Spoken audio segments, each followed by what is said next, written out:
এটা শুধু ভোটের লড়াই না, এটা বিশ্বাস আর সংশয়ের হিসাব। প্রচারণা কিন্তু একদম জমে উঠেছে। প্রতিশ্রুতি আছে অনেক, প্রশ্ন আরো বেশি।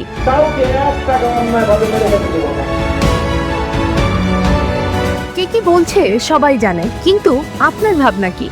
ওই আমরা যারা উন্নতি করবে দেশ সেই ভালো হবে।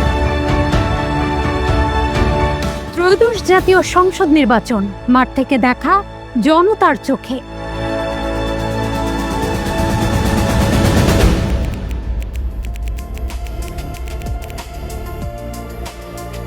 মানবজমিন মাল্টিমিডিয়া, আমরা থাকবো মাঠে আপনার হয়ে।